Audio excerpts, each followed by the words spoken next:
John and I had now left England. Having crossed over on the Channel Tunnel, we'd ridden through France, the Netherlands, Germany and Denmark, and we were now crossing over our second body of water to Norway. on what seemed like the quickest ferry ever. Like a tidal wave.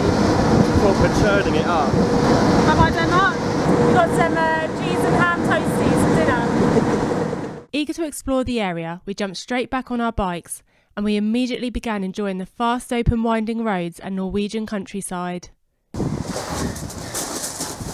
Well, here we are now in Norway. We've definitely left the temperate zone and now we're in the boreal region for sure.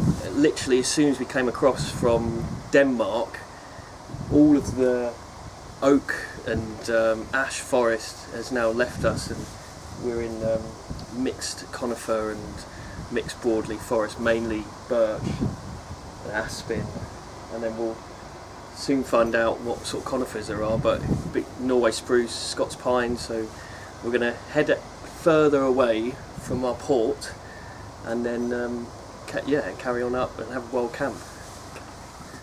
And it didn't take us long to find a fantastic spot near Kassabekken. Here's our first Norwegian wild camp. We're in the boreal forest. We've got Scots pine, some alder, birch. I've just cut down some of this deadwood pine and we've had a fire. We made our food on that. Katie's just washing up those bowls and then we're going to boil some water for a cup of tea as well, because of course we've got to have cups of tea. I'll show you the view because it's fucking awesome. This is what we'll wake up to. And then this is behind us. This huge mountain. Completely covered in trees. Right, let's go and find Katie.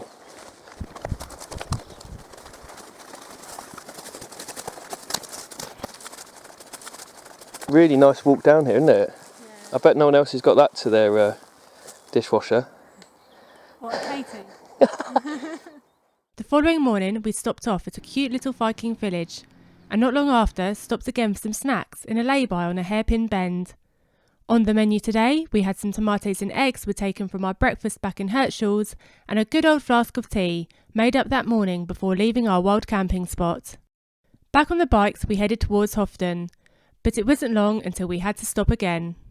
So we're still trying to get the cable on my Kawasaki on Budley, but I just thought I'd share the thoughts I had on the journey up here. Obviously it's to do with trees, but we've come into a different landscape now into Norway.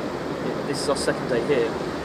We've come from this thick spruce and Scots pine covered forest, covered hills covered in this thick forest, and we've definitely climbed higher now. We see the snow on the hills and back there, and also they're not covered in trees as well, so I think we're obviously hitting a lot more elevation. We're in more Scots pine pure stands where they're all spaced out and it looks a bit more like Scotland. It just shows how vulnerable our ecosystems are, and that in the future, due to climate change or just mainly humans actually, the main driver of climate change, but also spreading pests and diseases, that we could end up with a treeless landscape here. I should try and just enjoy the fact that it's all here at the moment for me, so and for Kate. Yeah, it is lush. After 3 hours, we'd successfully fixed John's throttle cable and we're eager to head to Edland Tunnel, venturing further up into the snowy mountains. We've come through this 1.5 kilometre tunnel and we've come out to this. It's beautiful. We began our descent through the mountains until we reached the town of Kinsarvik, where we had a much-needed picnic of frankfurter and cheese sandwiches before setting up our tent next to the lake. The next morning, John was really struggling with tinnitus, so we located a hospital on the map in Laerdal and rode through some pretty cool tunnels on the way. Once we'd found the hospital, a fantastic doctor prescribed John some antibiotics for an ear infection. Relieved that we'd been able to get John some medication, we rode straight to Jostedalsbreen. Well, we were going to do another 60 miles on it, but I think... It's too good to miss, isn't it? Yeah. It's just a bit of snow on the mountain. It's a fuck off glacier. We then headed back down into the valley of Fosnes, where we found a great spot to camp. The following morning, as John let his antibiotic eardrops work their magic, we agreed that we would continue our journey north. You wouldn't have thought that within half an hour of leaving our sunny camp spot that we'd be in such freezing conditions as we made our way to the Trollstigen Pass.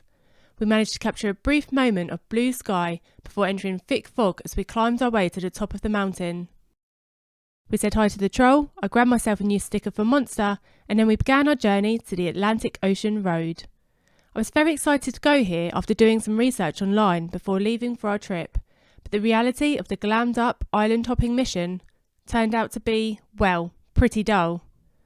We were also getting extremely cold being exposed to the constant bad weather. We rode on hour after hour, only to find that any hotel we stumbled across was shut down.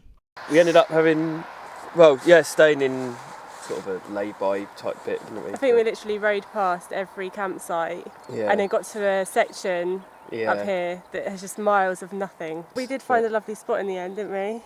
Yeah, we did, yeah. With a shitter. Near the to long toilet. drop. Oh, that's horrid. But yeah, it's incredible here. There's like bears and wolves and wild cats. We've seen some foxes. Yeah, we saw fox, yeah. Some weird big birds like emus, Heard- ostrich things. Oh yeah, emus. Emus. And we heard some nice birds this morning. How cold is Norway? Really, really, really cold. Oh look, there's sunshine over there. Sunshine. Yeah, over there, I see it. Kinda. With the sunshine peeping through, we continued our journey through the chilly Norwegian hillside till we reached the Artic Circle Centre.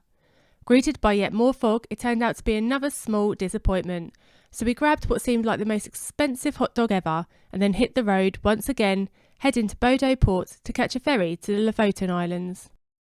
We arrived in the town of A to discover a display of thousands of dried out fish heads hanging from wooden rafters. We then found a cool abandoned building with a beautiful mountainous backdrop. We continued our ride to find a campsite, realising that Lofoten was far more gorgeous than any Atlantic Ocean road. John found a brilliant place to do some fishing, whilst I observed, drank tea and wrote in my diary. As the night drew in, we were so pleased with our choice to explore this part of Norway. The next morning we rode to Bjerkvik after meeting a lady who invited us to a motorbike rally.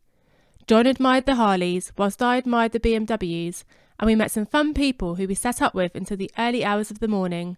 Yet it doesn't get dark there. Despite having very little sleep, we were still eager to continue our journey the next day through the dramatic landscapes. We've just done this amazing road and it's like, it's started all over again, hasn't it? Recommended by a lady at a bike meet. And it's taken us about 3 hours to do 10 miles. Partly because the road's like we proper keep shit as well. Oh, it's just amazing. Yeah, it's incredible. After our very enjoyable scenic route to Skibotn, we discovered the only restaurant in the town was closed, so we tucked into some dried reindeer heart that had been given to us as a gift from some lovely chaps at the bike rally. It was very tasty indeed. Tomorrow we would begin our adventure in Finland, the home of Santa and his 9... Oh,